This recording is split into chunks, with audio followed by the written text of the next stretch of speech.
Based on the United Nations Convention for the Rights of the Child, and is used to strengthen families through education and support of parents with their young children. Realizing that ECFE was a powerful model that could be used effectively to help Catholic parents better form families with Christ at the center, Joanne then wrote a curriculum which focused on teaching parental values and on the spiritual life of children. And the result is early Catholic family life. So in creating and teaching this curriculum, Joanne found that parents were eager to learn how to communicate and teach their own moral and religious values to their children. So as lifelong Catholics eager to evangelize with the local church, the Foleys decided that ECFL should be shared with their diocese and beyond. So it was a natural fit. Alan brings with him a business administration background, and he's familiar with the issues surrounding implementation of new programs and how to be successful in situations where financial and other resources are scarce. So in 2001, they began working with the Archdiocese of St. Paul, Minneapolis, Office of Marriage and Family Life, to build the Early Catholic Family Life Program to what it is today. So we are so privileged to have you here. Please join me in welcoming Joanne and Alan.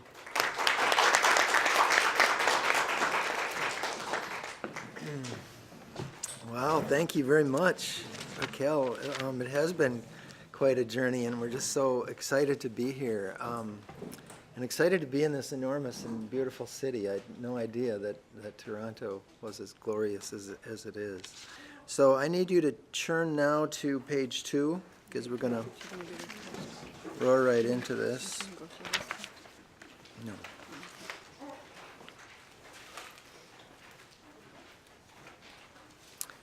So those of you who are in the parent ed training, and if you haven't thought about that yet, I invite you to do that, because most of the training takes place in 2 different areas. So the people who are being trained for the parent educator role will be with me in this room, and the people who are trained to be the early childhood leaders will be with Joanne on the other side of the divider. So that's most of the training today will be in those 2 sections. Okay, so this is an example of one of the prayers that we say in the program, right? And so we'll say this together. In the name of the Father, and the Son, and the Holy Spirit, amen. Jesus, Mary, and Joseph, you modeled what a holy family should be, and you showed us faith in action. Help us to see that we walk by faith and not by sight. We have not touched Christ's side, nor seen his face, nor heard his voice, yet we believe that he is here. Help then, O Jesus, our unbelief, and make our faith abound, to come to you when you are near, and seek where you are found. In the name of the Father, and the Son, and the Holy Spirit, amen. So now just glance quickly at the agenda. I just want to give you a sense of what the day is going to look like. So starting at the top, and just briefly, there are those 3 points, 1, 2, 3. This is sort of to give you a sense of what overall implementation looks like there, and we think of it as having three stages. The first is getting it going and attracting families. That's about recruitment, it's about promotion, that sort of thing, and we're going to ask Raquel to address those issues with you a little later. The second part is conducting the classes, and that's the bulk of what we're going to do today. So that's the part that takes the most time. We're going to go through that with some care and specificity so that you have a sense of how to conduct the program in both the early childhood part and the parent ed part. And then the last one is sustaining ECFL in your parish, and we're going to turn it over to Raquel again, and that's at the bottom. There's a next steps portion. So those are the kind of the 3 areas that you should probably just try to keep in mind as we go through this today. And then moving on from there, there's a section from where it says goals of ECFL down to facilities and equipment. That's kind of an overview of the program, and we're going to be showing you sort of at a high level what the program consists of and so forth. Then the ECFL video and publicizing ECFL, as I said, is Raquel's.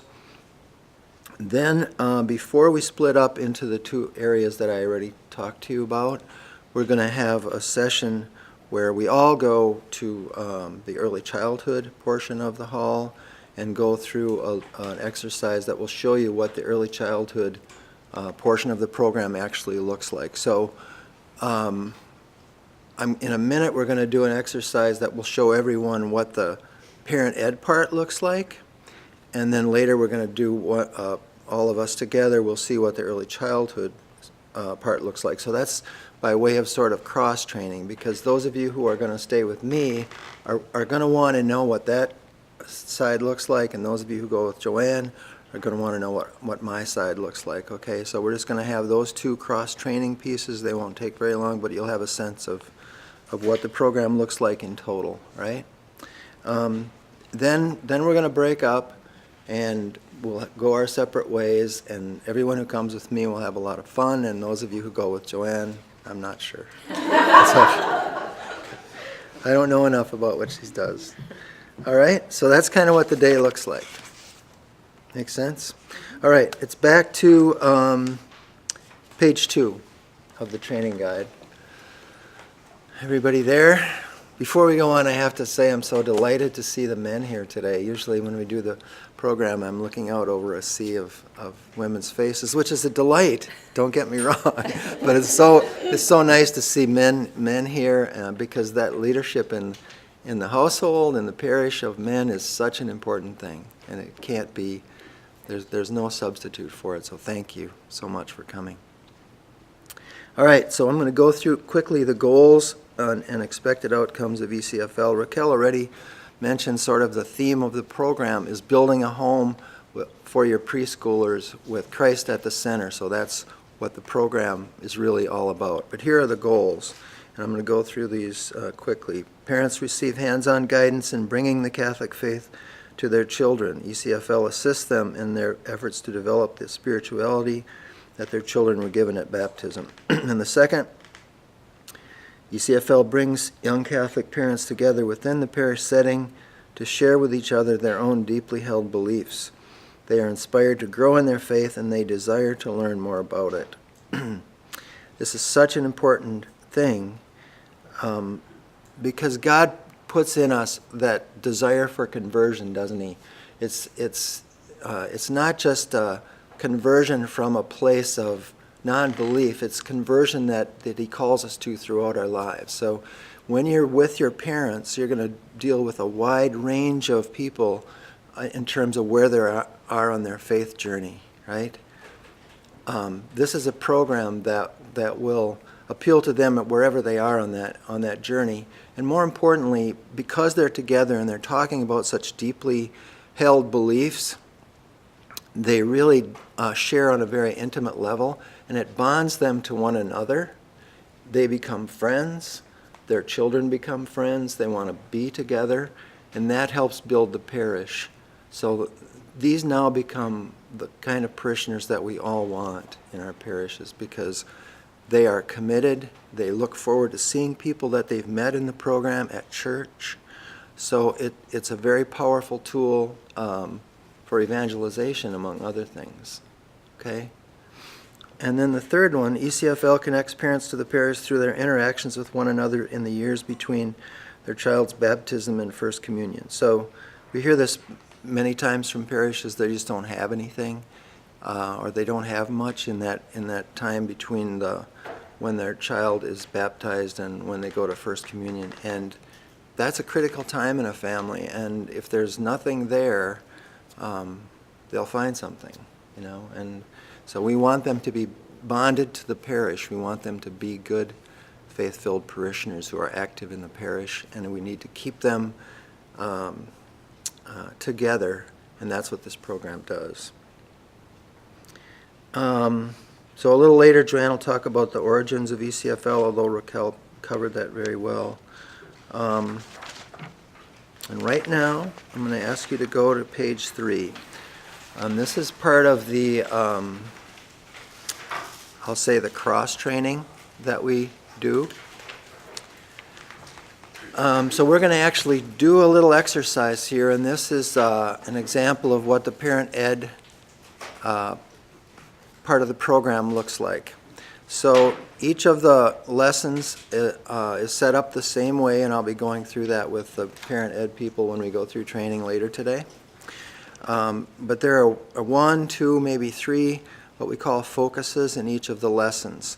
So this is the first focus in the first ECFL lesson. It's called Focus on the Faith Journey of Parents.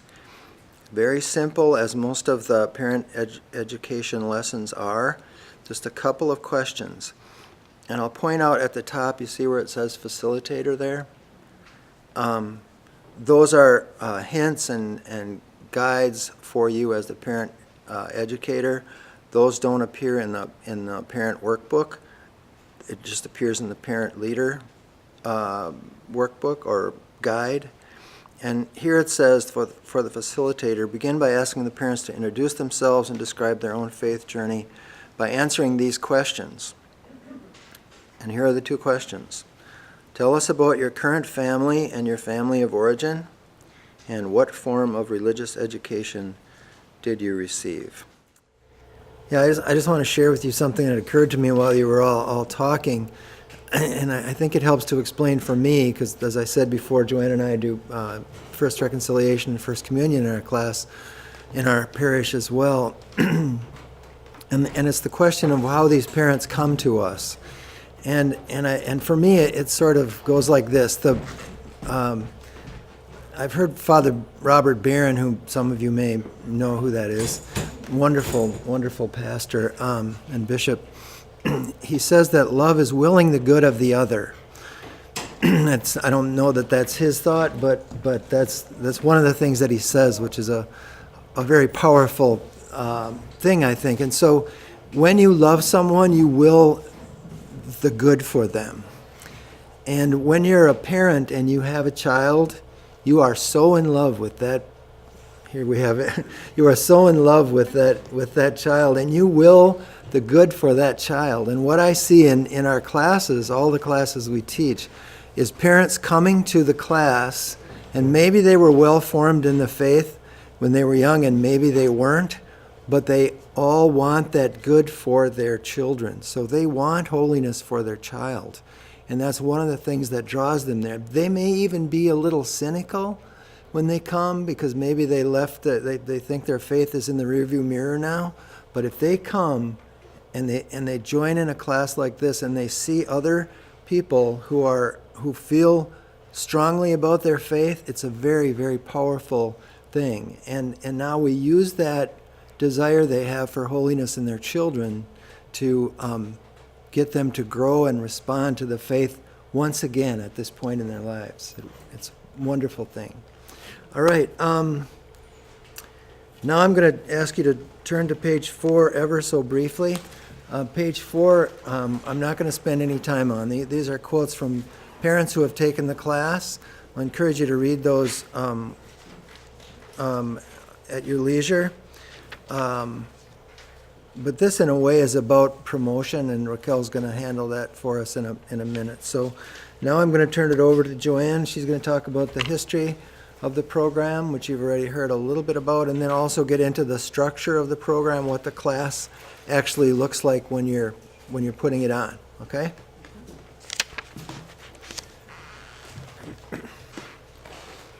I actually have a voice. That's good. Good morning. Praise be Jesus Christ, now and forever. I'm staring right at our Blessed Lady at the end of the hall here. So what a great.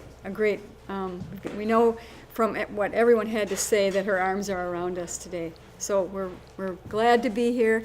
And after listening to the things that you shared, I think that, I'm being paid to come here, but I could pay you for this great opportunity. Thank you for just being such faith-filled people. I've been praying for you, and I can tell that you've been praying too. So this is a great opportunity. Well, I'm going to start because I want to talk a little bit about what this class looks like. When my children were young, I worked in a preschool or a daycare setting. I don't know if our preschool and daycare settings are like yours, but I'd like to just kind of get those things out there. A preschool and daycare in Minnesota are a child drop-off. Is that true here? Yes? Yes. Mm-hmm. All right, so it's a child-only program, right? Usually, if it's a preschool, it's going to be 3 to 5, right? Sort of. Are there preschools here? Mm-hmm. And that's how they work? Mornings, afternoons, 3 times a week, 2 times a week, that kind of how they work? Full day. Some days, day now, kindergarten. full days. Is that a preschool or a daycare then? A daycare. Yep, so there's if it's a preschool, it's gonna have a limited hours, maybe? Preschool daycare can run. Full day now. 6:30 till Oh, okay, Could be full yeah, all day. right, And all right. very long day for them. Oh, yep, and then that's what I worked in. It was a daycare, but we had a preschool within it. So some kids came for a few hours and then they left. Other kids stayed on. So that's kind of what I was doing. Similar here? Okay. And where are they located? What are the facilities? Where are they usually? Seville schools, schools. Yep. At St. Francis, out in Innisfil, there's a YMCA daycare right beside it. Yep, they're usually add-ons to, it could be churches, could be community centers. I'm sorry? Right upstairs is daycare. Right here, yeah, that's kind of how it is too. So it was either churches or community centers, and for us. Private. Yep. Yeah, private, yeah. And of course, there's the home care, but we're just talking about the centers right now. Schools as well too. Some of the Catholic schools here Yep. have daycare centers. Yep, yeah. Okay, so we've got, how much are the parents involved in these preschools? Not much. Okay, so None. no real parent involvement, right? What kind of curriculum do they have generally? What do they actually do when the children are there? Right now, they're following the emergent curriculum, which is basically letting the child lead and teaching them through their own interests. Yep, that's kind of that wasn't the way it was when my kids were little, but it was more of a teacher-directed. Would you say that it is sort of teacher-directed in these, though? Yes. Yeah, I would say it is a teacher-directed mostly. Okay. Anything else about these programs that you're familiar with? How do they run? It's very play-based as well. Yep. Like there's lots of toys and developmentally appropriate material that the children use. Yep, play-based. Good. All right, anything else that you can think of about these kind of programs? They're not usually faith-based. No. No pain. No faith, yep. No faith, good. Anything else? Anybody else thinking about what else the programs are like? Okay. Well, in the early 80s, 1980s, Minnesota came up with this idea called Early Childhood Family Education. Everybody says it's ECFE. So it became little pilots, it began, and that's about the time I got in when they were just kind of getting past the first pilot programs. They decided, but these were very different. And they were different in that it was not a child drop-off. It's a parent and child. Or I've heard a lot of you talk about that, family, the whole family. So that was the biggest change. So therefore, it's also going to be a few hours a day, right? It's going to be maybe, and this program was a 2-hour, sometimes a 1 hour, sometimes an hour and a half, but it was a limited amount of time. Early childhood family education also was located mostly in schools or community centers.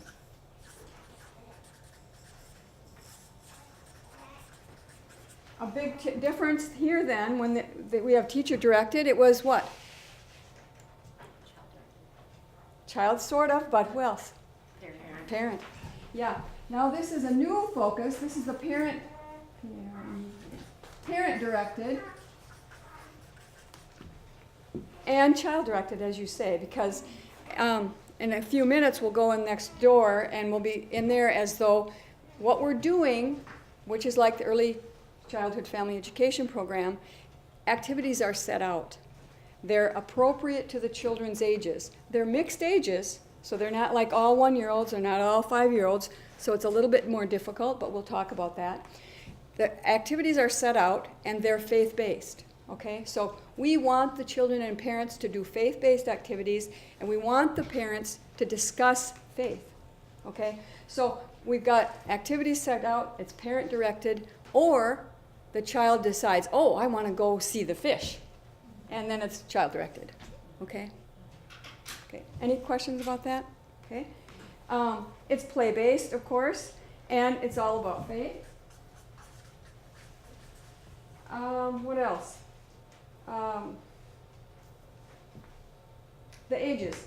The ages are 0 to school age or 0 to 5. About the same thing, okay? Now, what would be the benefits of having this model over this one. Let's just think about what would be the benefits to families here. And if you guys can help me with that. What do you think the benefits are? Like, well, just to have the caregiver with the child, it like strengthens their relationship. Yeah. Yep. And also gives parents, like what I found working in centers that have the family involved, it gives the families resources. So like if like the mothers or fathers are struggling, like, you know, raising their kids, or or like they're having behavior problems or whatnot, like they can get resources at the center to help them with that, or like, or why is my child not sleeping, or why is my child not eating? Like there's so many resources for them to get help that they need. So Yeah. And where are they getting it? at the center, And? like, or From each other. yeah, oh yeah, that's right. Yeah, the parents talk to each other too. Yeah, That's very true. they're getting it too Yeah. from the people that can give them outside resources, but they're really getting it from and the one another. support from each yeah. other. Yep. What else? What else might be the benefits of having this? And now I've kind of switched over from the early childhood family education to ECFL, right? We're talking now about what the benefits would be using that same model for if this is now not ECFE but ECFL. Okay. Any? Foundation built on faith. I'm sorry? Foundation that is built on faith. Yeah, built on faith. It's a foundation of faith. And I'm just going to add to that. This is the biggest key, isn't it? What is our lives about? You know, this foundation of faith is exactly what we could not discuss in ECFE. That was in, I don't know how it is in Canada, but in Minnesota and in the U.S., that's a public school program, and this is just not what we talk about. As a matter of fact, because in ECFE, we based it a lot, the topics, there'd be topics for the parents to come. They might come to a 10-week class or a 8-week class, and the topics would be set up. A lot of them were developmental, physical development, social, emotional development, all of those kinds of things. And so I thought, well, how about spiritual development? There's certainly a well-defined development in stages. So I wrote a curriculum on it, and I offered it. It was wonderful. Parents loved it. But the next time our administrator said, you know, it's just too close to religion. We just aren't going to keep doing it. So a big piece of that is if we can actually talk about our faith and how it affects us. What else? I think it can provide for some parents too, like a positive experience in the church too. Because I think some of our parents, especially when we teach the First Communion and First Reconciliation program at our church, they come and they're kind of surprised. So like, oh, that was actually like I had a fun time doing that with my child, and that wasn't what they were going into it expecting. I think that it's for someone who maybe hasn't been to church in a long time, it can be a very renewing experience to return to their faith. Yeah. I heard that a lot when we were going around and introducing ourselves, didn't you too? And didn't you feel when some of you were talking, almost every one of you were talking, I would say everyone, you hear the light of faith and it's attractive.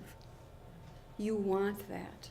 And so when you hear another person who's excited about their faith, it makes you say, wow, that's rich. And you can't find anything more rich than your Catholic faith. There's just nothing more rich. It's deeper and deeper and deeper every time you look at another aspect of it. So it's renewing every single time. Like I feel renewed right now, don't you? I mean, I feel like this is renewing. Okay, what else? It simply is learning that everything is simply learning that love is God. Yeah, and if we could just live that, huh? You know, that gift you're talking about. And Yeah. teaching them also to serve God back. Yeah. Okay, thank you. And thank you for... Sharing with other families that have the same principle. Yeah, absolutely. And you're getting to know them, aren't you? You're sharing with them and you're getting to know them, and therefore you're connected. That accountability comes from belonging. Exactly. You belong in this church. You belong in this community. You belong. We want you here. Yeah. That's something that ECFE did too, and it really did identify the parent as the first teacher. And that kind of got away from us. It's almost like we had to go somewhere else to teach our kids, back a ways I'm talking. But it sort of identified, you are the important teacher in your family, and we acknowledge that. You have a lot of wisdom to share.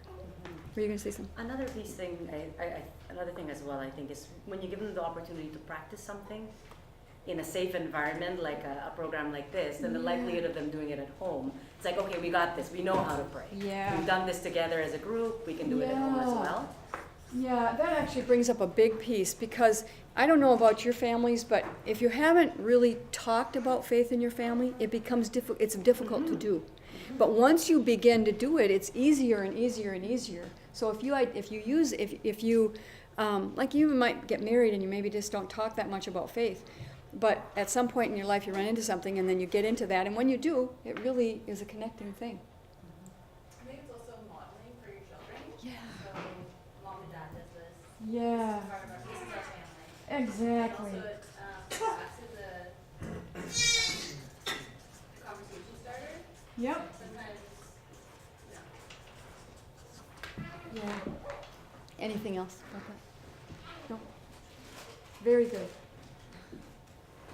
Yeah, because it's founded on faith, I think it helps to generate or helps to build good moral values, which then helps in character building. Yeah. Which is so, it then becomes part of your DNA. Yeah. And as children grow, they grow with that foundation. Yeah. So faith, moral values, character. Sort of makes this whole circle thing, doesn't it? Yes. I think adding to the practice, and to what Raquel said, strength, giving the family strength. Yes. So based on how she said, oh, we can handle this, yeah, because now you've got that strength that sure we can do this, we can work on it. Yep. And I don't know how to capture your circle one piece, because it attached all of these, didn't it? Mm-hmm. It really connected a lot of them. Just go what Raquel said. Like, it gives them an opportunity to practice the faith, like, right then and there, because when you're at home, like, it's hard, you gotta, like, cook dinner, prepare the lunches for the next day, you gotta do, like, so many things at home, but if you're there present in the moment, you kind of, I guess it's like an excuse, like, that's a poor word, but it's kind of like a way to just practice it, instead of, like, Makes it easier. Exactly, yeah. We could go on with this, but I want to kind of get moving down the road, and there's so many things to be said about it, but I appreciate all of this, and again, I only captured a small piece of it. But that kind of brings us in, now we're kind of getting an idea about what we're expecting to happen, and what will happen, but the program now works like this. It's, you probably know this already, so stop me if you do, but there's 3 components. We've already alluded to them. The one is the first beginning hour is parents and child together. We call it the parent-child interaction time, or parent-child together time. So it's just a matter of you as staff are only assisting parents. You're not teaching anything. You're just allowing this classroom to kind of be a place, a safe place, a fun place, a faith-based place, where you are giving lots of caring help to this family. So if a mom comes in and she's got 2 children, one is in her arm and the other one's toddling along with her, you might say, may I hold your baby while you and your little one does this activity. So you are helping this family to come together and do these activities. Any questions about that? That's the whole first hour. It's really not a whole hour, because they're coming in a little bit late. You know how it is. Parents come, they don't get there right on time, and they begin to do this project and do that. But then at the very end of that, we have a circle time. The circle time is just a matter of gathering everybody together in a circle, parents and children together, and you use that time as kind of a learning circle. You're actually saying to them, today we're talking about God made everything, that sort of thing. And then you bring out 2 or 3 things. Now remember, you've got 1-year-olds here, and you've got 5-year-olds here, and there's got a bunch of them. And so this is going to have to be kind of short. So as long as you have their attention, you're good. But you can't expect to be there for 15 minutes. It's just not going to be a good plan. So you've got to keep things simple, short, but you're also teaching to the parents here. So it's not just the children you're dealing with. You're also, You know, so we're going to practice one of those. You'll get an idea what that's like. You're asking dads to sing songs and, you know, do little activities, little hand things. And so, you know, it's a kind of a learning deal for them too, but right away they get it. It's for their child. Okay? So that's how it goes. The first parents are coming in, welcoming them. Come on in. We'd love you today, you know, just, oh, there's some fish over there. You know, please go check out the fish, you know, that sort of thing.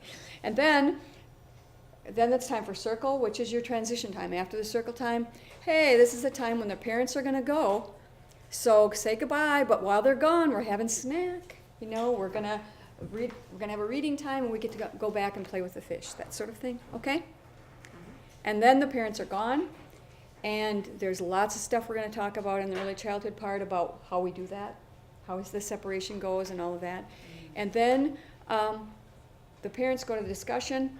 We are then in need of help, right? Because all these moms and dads who take care of their children are now going to be taken care of by me and whoever else is going to help me out. So that's where we need lots of assistance, okay? And we'll talk about how we make sure we have enough people to cover while the parents are gone. We don't keep the infants like sweet little Paul would go with his mom and dad and sit in their laps while they were in discussion, and up until they're moving.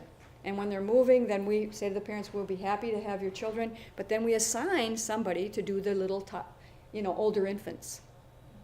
And then, anyway, so then they're gone for an hour, and we do the activities again. We do a reading time. We do, they start with snack because it's a good transition. Parents, okay, parents, help your child wash their hands and get to the little table and the assistants have already set up the snack. Okay, so the snack's all set up. They say, all right, help your child wash their hands and then get them to the table for snack time, and that's a good way to forget your mom and dad for a minute, partly.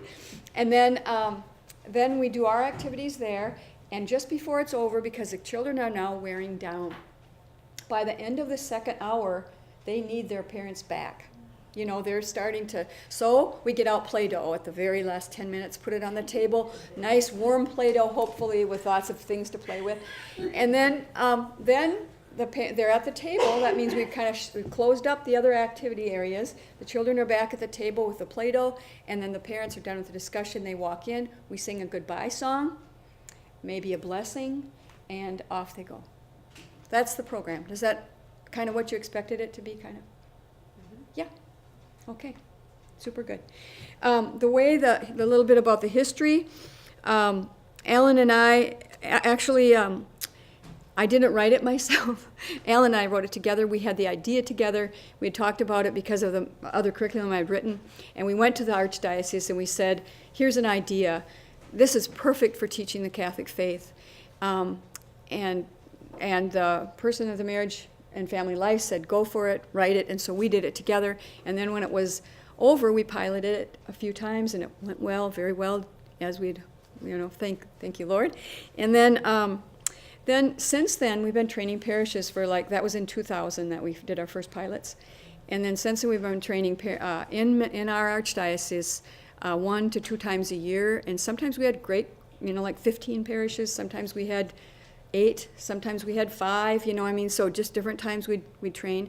And we were asked to come outside of Minnesota to the other dioceses a few times, so we did some trainings there. We went to about 4 different states they saw it on the Archdiocese website. A couple of years ago, the Archdiocese changed a lot, and so they said, you know what, we can't do this part of it anymore, so Alan and I have been doing it since then. They used to do the lining it up, getting the parishes interested in having them come and hosting. And then, so now we do that as well. We got the imprimatur, I don't remember, maybe 2006 or something like that. In 2008, it was translated into Spanish, so it's in Spanish. We have had that go a few times, but it's not going currently now. Although there are some people coming in, we're going to do a training for a few parishes that are interested. And lately, we've been really busy with the Archdiocese doing Catholic schools, because they're hoping that this will get more young people interested in going to Catholic schools.